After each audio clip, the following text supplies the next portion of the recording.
I stood by and allowed my wife to almost kill our son. I was happy she did it. Okay, fair warning. This one is long as hell. Apologies for that. But this is very hard for me, and I've been carrying it for a lot of years. On the advice of my therapist, I've written it all out to try to work out my feelings on it. He didn't advise me to submit it to Reddit, of course, but I've struggled with this for a long time, and I need to hear other people's opinion on it. I still really have no idea how I feel about it, even after all these years, but I will submit for judgment by the masses. I know I did wrong on some things, probably a lot of things. I tried to do my best that I could. My son was very troubled. Very troubled. If you have seen the movie We Need to Talk About Kevin, it will really help to understand what I'm talking about, because I swear to God, when I watched that film, I thought I was watching a documentary of my life. I felt like the writer must have had cameras hidden in my damn house. That's how accurate it was. The only difference is that in the movie, the boy appears normal to his father and only reveals his true nature to his mother. With my son, he didn't have that mask. His insane behavior was the same with everyone. From the day he was born, my son just came out wrong. He was planned, my wife and I tried to get pregnant, and were ecstatic when he was born. He was wanted and loved. We showered affection on him and really tried to give him a happy childhood. But from the day we brought him home from the hospital, he was miserable.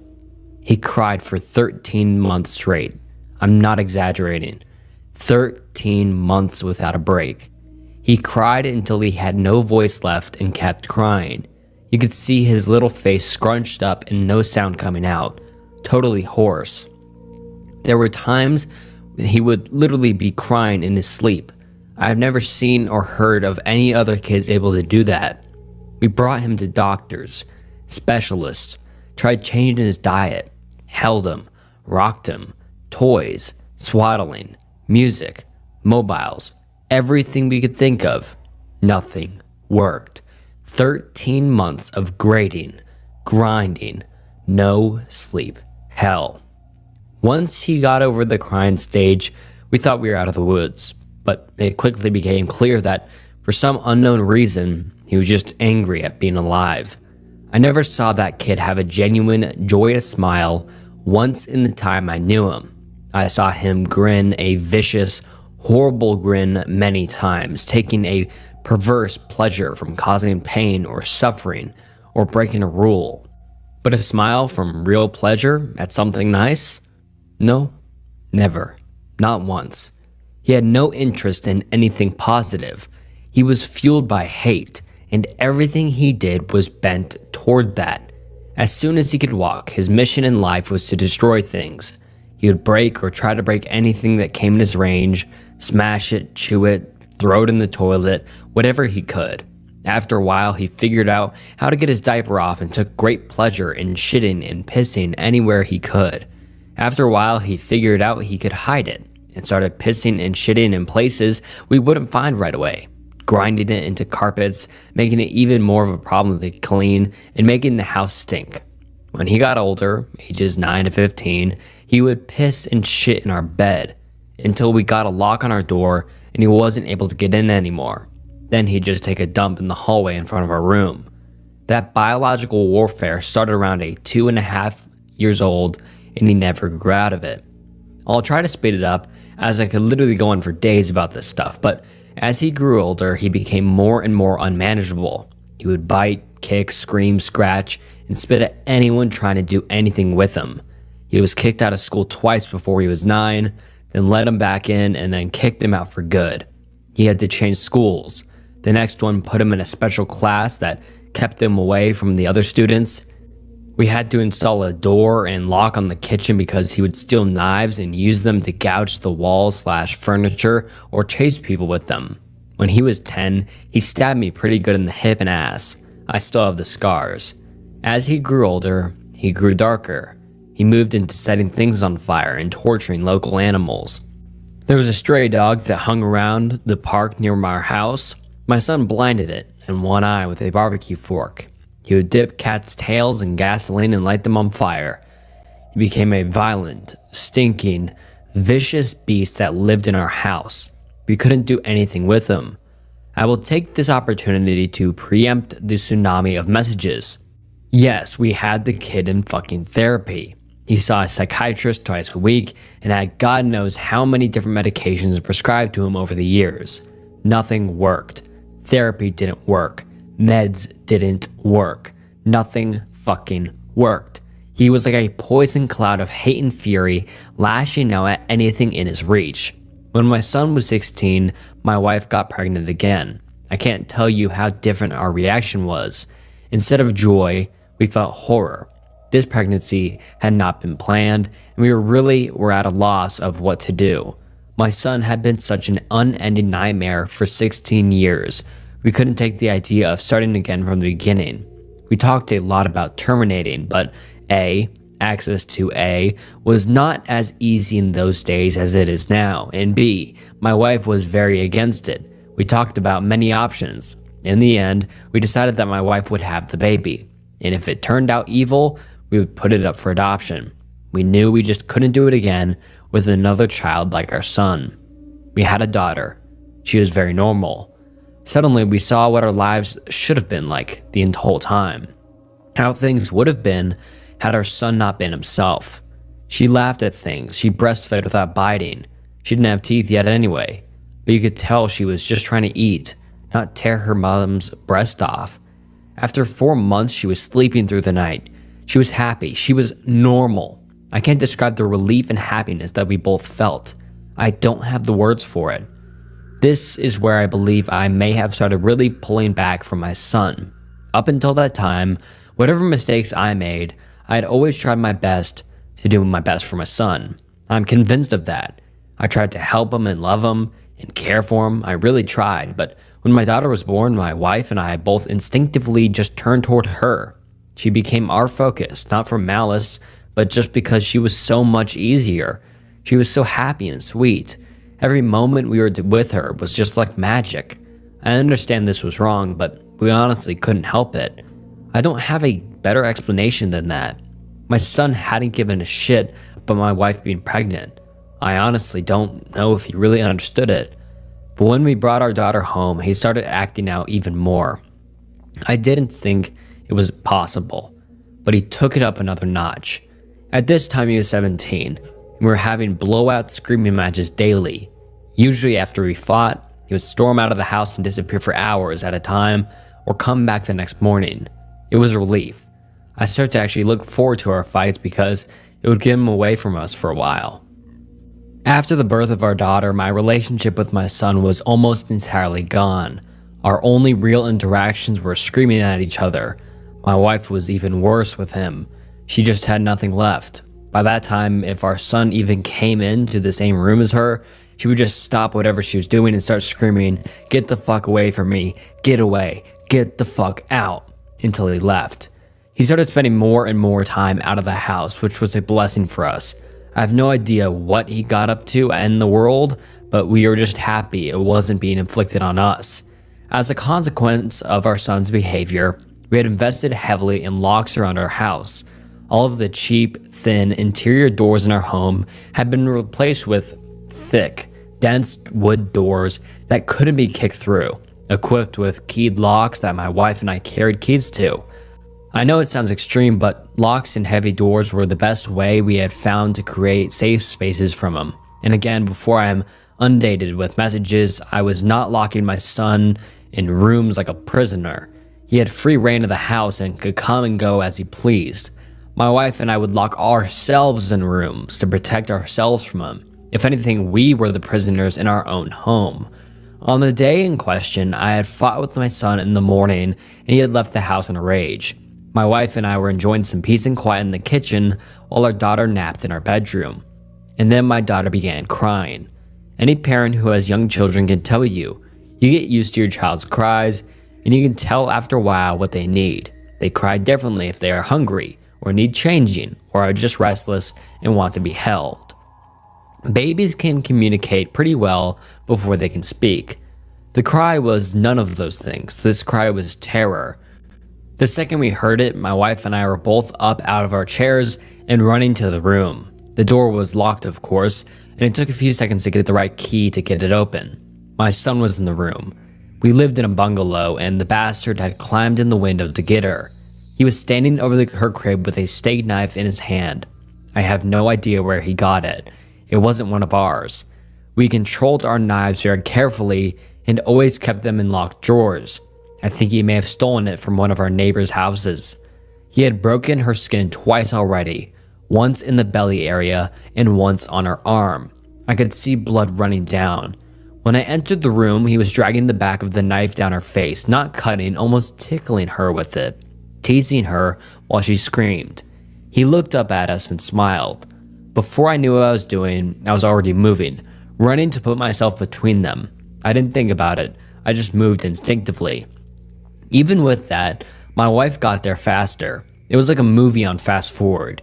She got to her son and bashed his hand away, knocking the knife across the room, and then shoved him with her whole body weight, so hard that he flew away from the crib and bounced off the wall. I picked up my daughter and held her while my wife screamed us. I could see her shaking, almost convulsing. I can remember the smell of the room, the sound of my daughter screaming and wailing. The look of my son's face as he stood there, just nothing. Blank. Dead. There was nothing in his eyes. No emotion. He looked like an alien to me.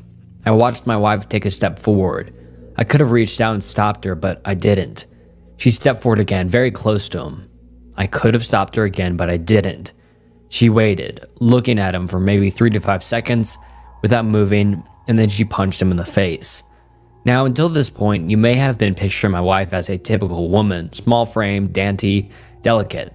This is not the case. My wife does have a small frame, but dainty and delicate she is not. Never has she been since I've known her. Since her early teens, my wife has been a boxer. MMA didn't exist back then, but karate and boxing were big in those days, and my wife was a very talented amateur. She was about 130 pounds. She carried a lot of muscle, and she knew how to punch. I had 70 pounds on her back then, and I have no doubt that in a real fight between me and her, she could have and would have pounded me flat.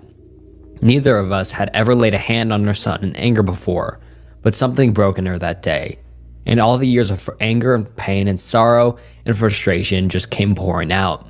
When she hit him, his head snapped back, and blood started pouring out of his nose. He hardly reacted.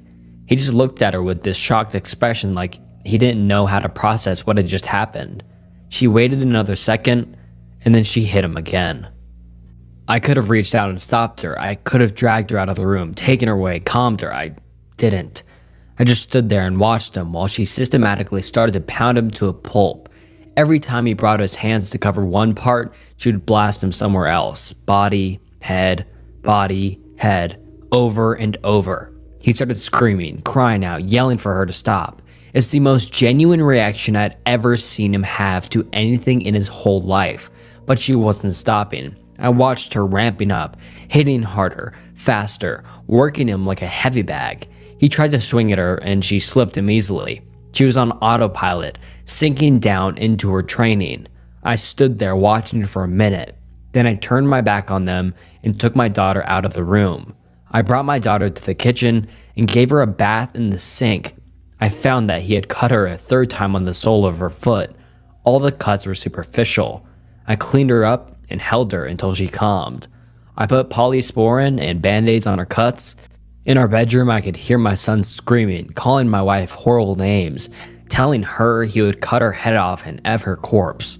After a while, I didn't hear him saying anything anymore.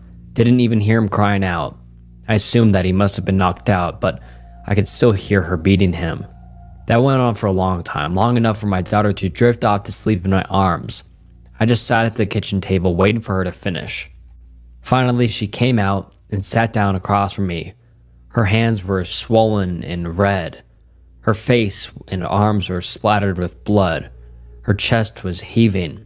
We just stared at each other without saying anything. After a while, I asked her, "Is he dead?" She looked back at me and answered, "I fucking hope so." I nodded. That was all there was to say about that. I understood how she felt perfectly. I felt the same. I didn't know what to do. So we just sat there waiting silently.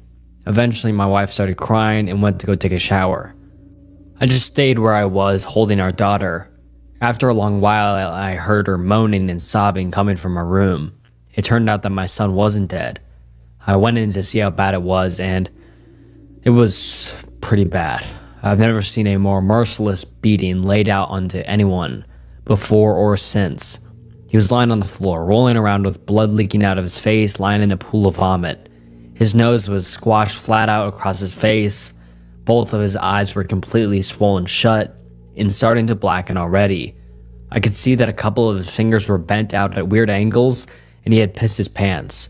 I think he must have been missing teeth, but I couldn't see any on the floor, and I couldn't see it inside his mouth. His lips were all puffed up and swollen. From talking to my wife about it later, I know now that she had systematically beaten every part of his body, focusing heavily on his legs.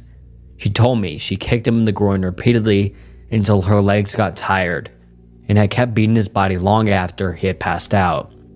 When my wife came out of our shower, I still didn't know what to do about her son. I didn't know whether to call the police or an ambulance, take him to the hospital myself. I honestly didn't have any idea what to do. After a while, I realized that I simply didn't care what happened to him anymore, and we decided to just let him live or die on his own. There was an in-law suite in the basement that we had never really used, and my wife, my daughter, and I just moved down there. We simply ceded the top floor of the house to my son and locked everything down, separated our lives entirely. There was plenty of food in the upstairs cabinets, enough for a couple of weeks or more. He had a washroom and bedrooms to use. We had a washroom in the basement, a small kitchenette, and a separate entrance so we could just stop going upstairs. We just decided we were done with him. I figured we'd let his food run out and see what happened next. Over the next week, we could hear him moving around upstairs sometimes. I think he just spent most of his time lying in bed recovering. I went to work, watching on high alert in case he attacked me in the driveway. But he never did. My wife stayed home with our daughter. She was never out of our sight. One night, we heard him going ballistic, smashing things and banging. We didn't respond. He never tried to get downstairs or get near us, though. I think he was afraid that if he got near us again, my wife might finish the job on him. After 3 weeks down in the basement, we hadn't heard anything from up above for a few days, and I ventured upstairs to the main floor of the house. The place was demolished, and there was no sign of my son. He was gone. It took months to repair the damage he had done and get the main floor back to normal again. There was food and shit smeared all over the walls and broken glass on the floor, big holes in the drywall. He had ripped the place apart. He tore up the linoleum in a corner of the kitchen and emptied an entire foam fire extinguisher into the living room. I feel thankful that he didn't burn the house down with us in it. I'm honestly not sure why he didn't. The kid wasn't shy about lighting things on fire. After that, I lived in fear every day that he would come back, that he would ambush us out of the blue and try to kill us. We moved house out about 3 years later, and I finally stopped being afraid that he would show up again, as now we had no idea where we were. I finally felt safe from him. All this happened a long time ago. My son was born in the spring of 1971. My daughter was born in 88. I'm an old man now. I'll be 70 this year, and my wife passed from cancer in 2016. My daughter's 31 now. I moved in with her and her husband after my wife passed. I've got 2 granddaughters, and they are the joy of my life. I see a therapist a couple times a month to talk about this. I don't know where my son is. The last time I saw him was when he was lying on the floor of our bedroom, bleeding and smashed. I haven't heard from him since he left. More than 30 years now. I don't want to. I carry a lot of guilt from that time, and a lot of conflicted emotions. I didn't beat him myself, but I allowed him to be beaten, and I thought he deserved it. I was happy it happened. I didn't try to kill him, but I would have been happy if he died. I will say that I do hope he was able to overcome his demons and go live a normal life somewhere. If he wasn't able to do that, if he stayed the way he was, then I truly do hope someone out there killed him. When I knew him, he was a rabid dog. In whichever way it went, I just hope he isn't still out there hurting anyone else.